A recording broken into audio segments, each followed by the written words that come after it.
Hi, this is Chris with Wiley Development and Tasty Equity. Welcome to the highlight reels from our monthly webinar series.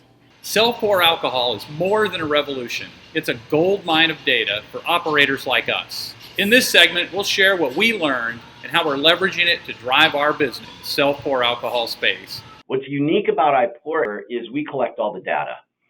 So when we get into talking through some of these assumptions and the things that we're going to be presenting to you today, it really comes from the data that we're collecting. So what I like to look at is, this early adoption. Really, we started as a business in 2012. We've developed this market over the last 7 years. The current market is still very young. There's about 365 locations throughout the country. There's roughly 8,000 self-pour taps in the industry right now.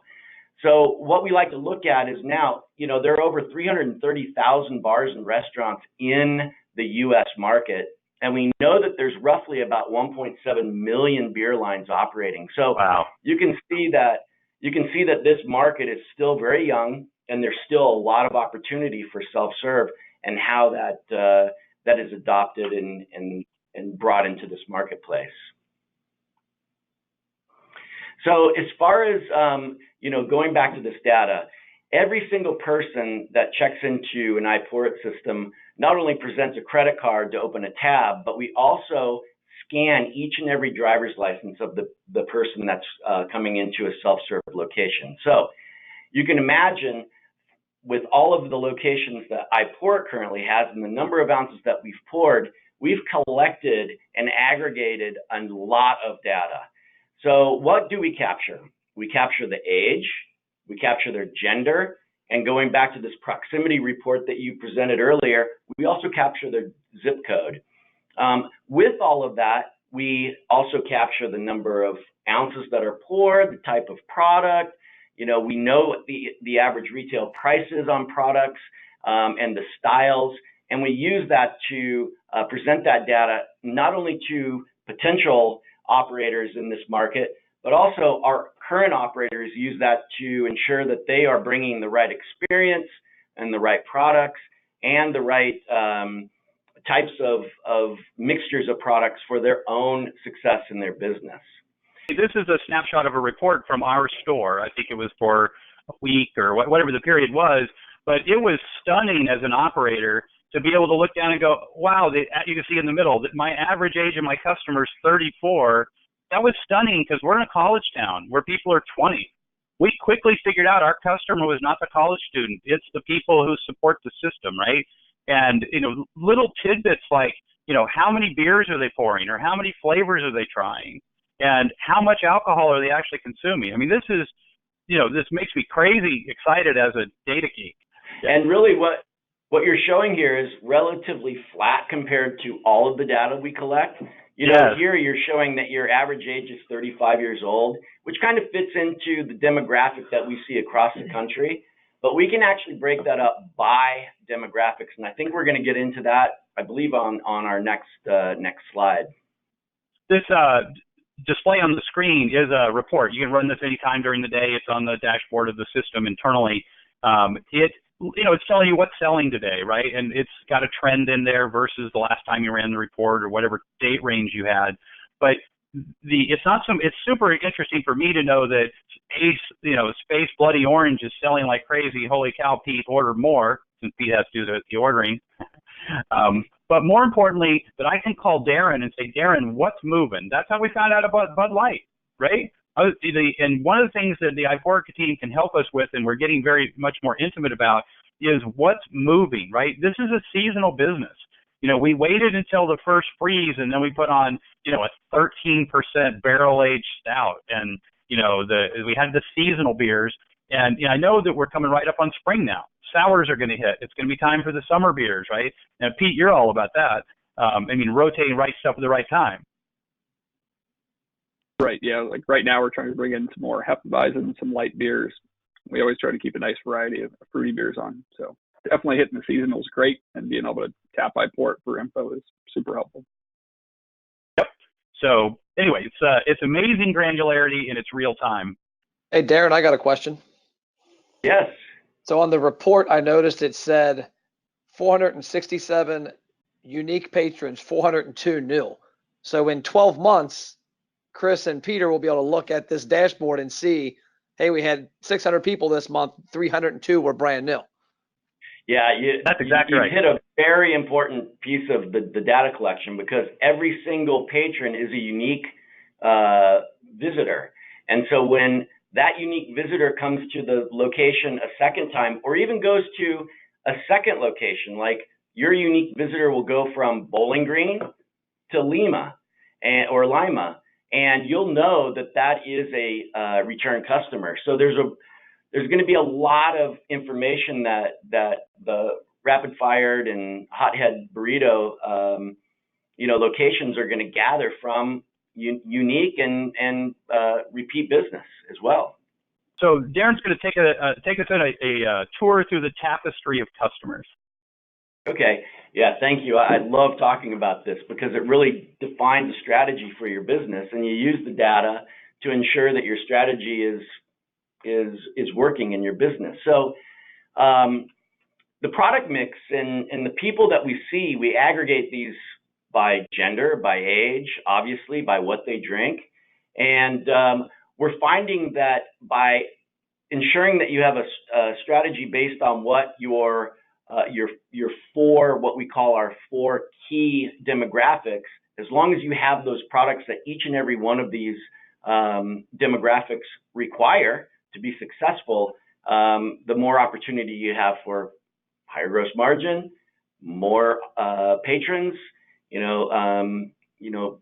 even different people who have not tried a certain product, they're going to try it if it's a premium product. So we find that this strategy that we're going to get into next is really critical. I don't know if you want me to talk about the demographics right this second. I think you wanted to go. I'm going to let you run through the tapestry. One quick thing I would add is that when I was touring the country interviewing operators, I heard the same thing from several of them, and that was, don't be afraid to put an expensive beer or a wine on the wall, right? That what'll happen, I think it was the guys in Champaign, Illinois, said the most expensive beer, so it's something in a bar, you'd get it in a 10-ounce glass. It's a half pour, and it'd be $9. But effectively, it's an 18-ounce pint. They turn that keg, whatever's on that tap, turns faster than everything in the whole place because everybody pours a couple ounces of it, right? I heard the same thing in Brewport where they have like 12 taps of wine. They keep one super premium wine on. Wine's what, $1.25 an ounce retail? They keep one that's $1.75, and everybody tries it. So we're not being vague here. You have to actively manage the product inventory to maintain, A, I've got all the bases covered, all four in your example, and B, I've got teaser stuff that's expensive that everybody wants to test but won't drink a pint of, and that I've got to have that fallback where he's going to talk about the loyalists. So with that, let's jump into the tapestry. So again, how do you use this data to ensure that you're providing a great product for your patrons and an experience for your patrons, but at the same time taking advantage of the gross sales and the gross margins of products? So going back to our four demographics, we like to now lay out, okay, if you're looking at a 24 tap system and you have 40 plus year old women, you definitely need a white wine, a red wine, a cider. And when you look at your millennial demographic for female, you'll want your sour, your ciders, and maybe a sweeter beer. So now you start counting. Okay, now I got this many taps. I got that many taps. When you look at your loyalist, if loyalist is an important part of it, hey, you need one or two domestic products.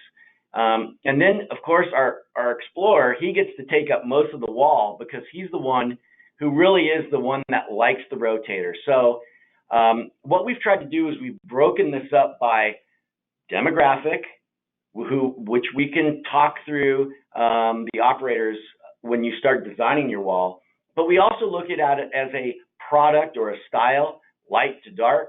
And then you look at it from a pricing strategy because, again, your explorer likes to go to the right-hand side of the offering to start with premium products that he hasn't seen before, ones that you're going to make a higher gross revenue off of, higher gross margin. He's going to go to those first before he goes to his go-to product, which is on the left-hand side. So this is really. And Darren, you're absolutely right about your Explorer, right? Is that the right term? That guy brings people with him. We see that guy coming back, and so he's the one who'll come frequently. He'll come to get the rotating stock.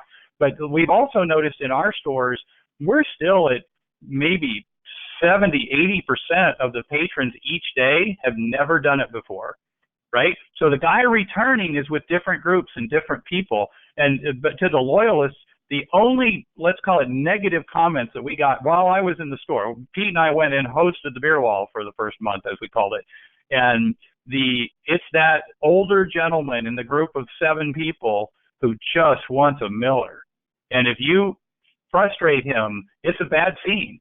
So, again, looking back, get those couple domestics, rotate the craft fast, let that guy bring his family, bring his friends, and they will drive your business. And Darren, you are absolutely right about the females. We did not have wine in the beginning. We're currently using bottled wine and wine in those little glasses that were on Shark Tank, because we're with the 80-foot lines, wine's not practical. We'll adapt soon, and our new implementations have wine. But the point is, the wife is like this, right? They want to participate. She's not happy if you don't have wine. He's drinking cool wine. He's actually had 2.5 pints, and she is a sourpuss.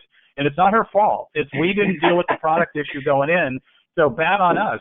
But we've learned, and we adapted, and those beautiful pictures you saw of the cantina, they're going in right. So we're changing the game in fast casual. We'd love to have you do it with us. We're happy to give you a private briefing. After the event, you'll get a link to this, or if you're watching the recording, you can share the recording with your friends. We look forward to the opportunity to speak with any of you individually. Again, check us out on the Wiley Development Group Facebook and or Wiley Development Group YouTube channel. You can watch recordings of these events, and we'll be producing the equivalent of a podcast series for folks who want to just watch sound bites of these or share pieces with their friends.